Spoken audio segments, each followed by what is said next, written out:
السلام عليكم، ازيكم؟ اخباركم ايه؟ اتمنى يا رب تكونوا دايما في احسن صحة في افضل حال. فيديو النهاردة مختلف شوية. اتعودت معاكم ان انا كل ما بجيب حاجة جديدة بشاركها معاكم، بقول لكم تجربتي معاها، بقول لكم مميزاتها وعيوبها وجبتها منين وسعرها كام. والنهارده بما إني جِبت كَبّة جديدة و يعني خُضت التجربة كده، حاجة من على السوشيال ميديا منتشرة أوي، فقُلت إن أنا أقول لكم تجربتي معاها وأقول لكم أنا جايباها منين وسعرها كام، إيه هي مميزاتها وإيه هي عيوبها، وخاصةً إن سعرها حلو جدًا وفي متناول الجميع تقريبًا، ويعتبر من أرخص أنواع الكَبّات اللي في مصر. الكَبّة دي منتشرة أوي على السوشيال ميديا، إعلاناتها مالية كل مكان. مميزاتها عالية أوي بالنسبة للقيمة السعرية بتاعتها، بالنسبة لأسعار الحاجات اللي موجودة في السوق. أنا سألت عن أنواع كتيرة جدًا بعد ما الكَبّة بتاعتي باظت، لقيت أسعار عالية أوي، ودي تعتبر من أرخص الكَبّات اللي لقيت سعرها موجود بالنسبة للإمكانيات اللي موجودة عليها. هافتحها معاكم دلوقتي وهاقول لكم اسمها إيه ونوعها إيه، وإيه هي المميزات اللي موجودة فيها وتجربتي معاها، وتابعوني لآخر الفيديو شوفوا هي فعلًا تستاهل السعر دوّة والّا ما تستاهلش إن إحنا نشتريها وبنرمي فلوسنا في الأرض. اللي بيشوفني لأول مرة، أنا معاكم قناة مطبخ نور، أتمنى ما تنسوش اللايك والاشتراك في القناة عشان تستفادوا معايا من كل جديد. أولًا كده دي المرحومة الكَبّة القديمة بتاعتي، خلاص بقى كده يعني كتّر ألف خيرها، بقى لها معايا عُمر كَبّة السنين، يعني بصراحة عاشت معايا عُمر طويل، ولكن يعني اعتذرت في الآخر وقالت لي: "كفاية عليَّ كده أرهقتيني." شايفين بقى شكل السلاح بتاعها بقى عامل إزاي لونه، يعني بصراحة حاولت معاها في كل الطرق، اللون ده ما بيتغيّرش يعني خلاص. برغم إن أنا غيّرته مرّتين قبل كده، بس السلاح بتاعها لونه بيتغيّر أوي، وكمان الوعاء بتاعها أو الدُرَق بتاعها سعته قليلة أوي، ده نُص لتر بس، فكان بصراحة مطلّع عيني يعني لمّا باجي أعمل أي كمية. كمان السرعة بتاعتها كانت 300 واط بس، فحاجة كده يعني مش عايزة أقول لكم فقاعة مرارة. بس والله كانت كلّها بركة وعاشت السنين يعني، فكتّر خيرها جابت آخرها. باظت منّي فقُلت لازم أجيب بقى حاجة حديثة وتكون كده جديدة، فكلّمت مكان كده اسمه راما ستور، من ضمن الأماكن اللي أنا لقيت فيها الكَبّة دي بتتعرض، ولكن ده كان أحسن يعني سعر فيهم. وصلت لي الكَبّة خلال يومين. الكَبّة فعلًا مكتوب عليها إن هي سرعتين وموجود فيها 6 سلاح، وأهم حاجة، أهم حاجة قشّرة التوم.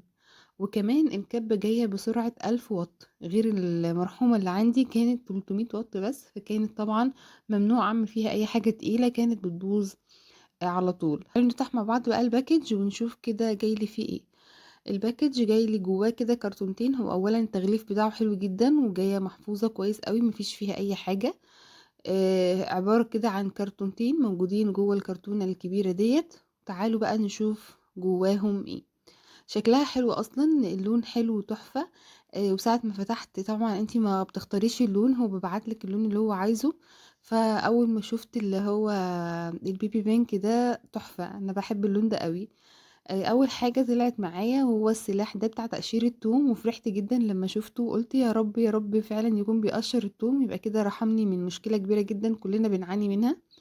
شكل السلاح أصلًا يفتح النِفس، اللون الأبيض والخامة بتاعته سيليكون تحفة، وكمان العمود بتاعه معمول من معدن مش بلاستيك زي القديم، البلاستيك ده بيتقطم وبيبوظ بسرعة.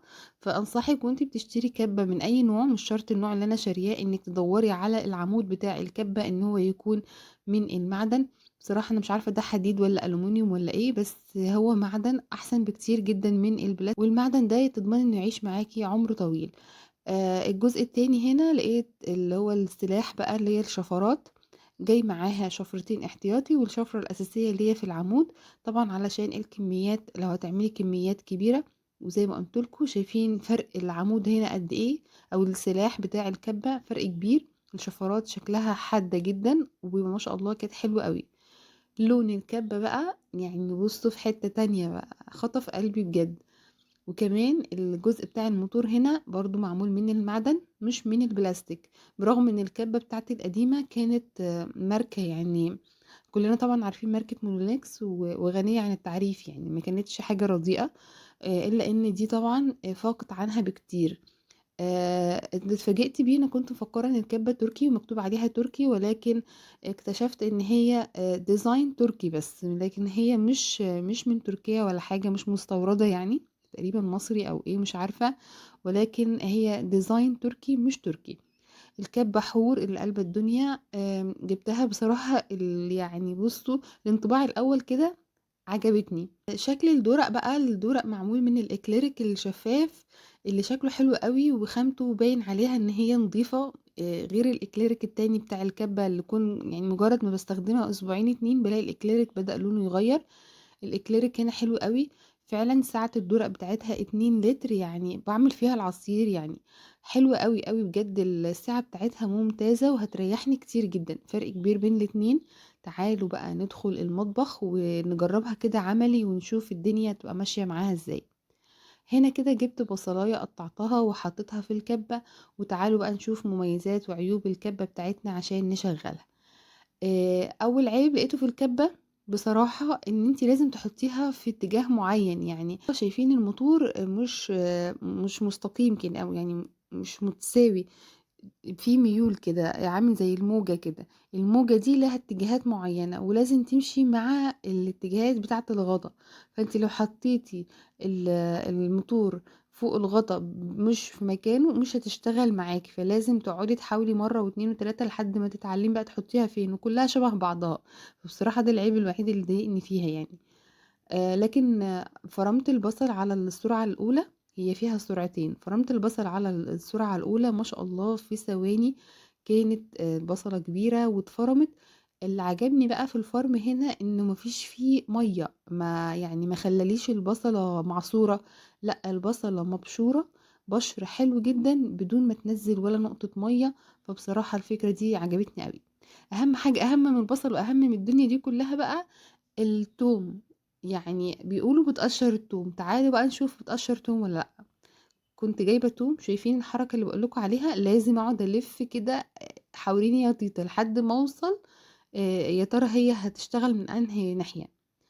جبت شوية كده من التوم، بدأت برضو اقشرهم، نفسي بقول يا رب يا رب تقشر.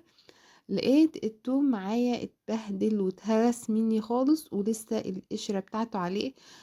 لازم برضو أنا أشيلها بإيدي، يعني لازم أشيلها بإيدي. وإضافةً إلى ذلك التوم كده اتبهدل. بصراحة التوم ده كان طري، يعني كان لسه توم مش اللي هو ناشف أوي، كان لسه توم جديد وطري.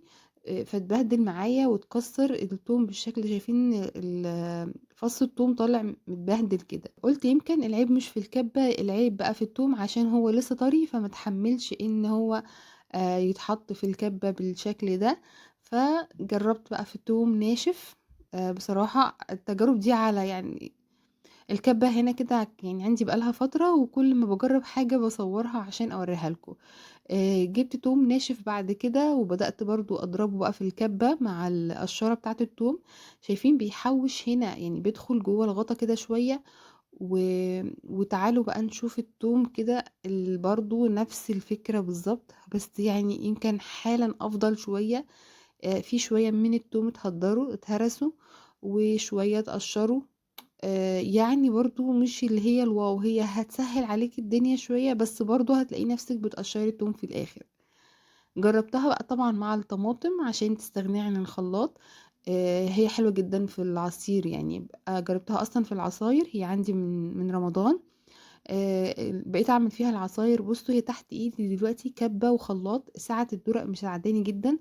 طريقة تنضيفها سهلة جدًا، الكاوتشة اللي تحت دي بتتفك، كل حتّة فيها بتتفك، تنضيفها بمنتهى السهولة، نتيجتها حلوة أوي. بصراحة كانت التجربة حلوة وكنت خايفة إن هي ما تشتغلش، ولكن ما شاء الله لأ بصراحة في فرق كبير جدًا، الموتور قوي، الشغل بتاعها حلو أوي، الساعة بتاعة الدُرَق نضيفة. بيقولوا ما بيتكسرش. بصراحة خُفت أرميها في الأرض وأجرّب التجربة دي، ولكن هي مرّة كده بالصدفة وقعت مني من على الرخامة، ما شاء الله ما حصلّهاش أي حاجة وكانت زي الفل. فبصراحة أنصحكم تجرّبوها. الكَبّة سعرها عامل 920 جنيه بمصاريف التوصيل. تعتبر ممتازة جدًا للإمكانيات اللي موجودة فيها. ودي كانت تجربتي النهارده مع الكَبّة حور. أتمنى أكون أفدتكم بحاجة، ولو نسيت أقول لكم على حاجة أو حد عاوز يسأل على أي حاجة اكتبوا لي في التعليقات وأنا إن شاء الله هارُد عليكم، واستنونا إن شاء الله في فيديو جديد. سلام.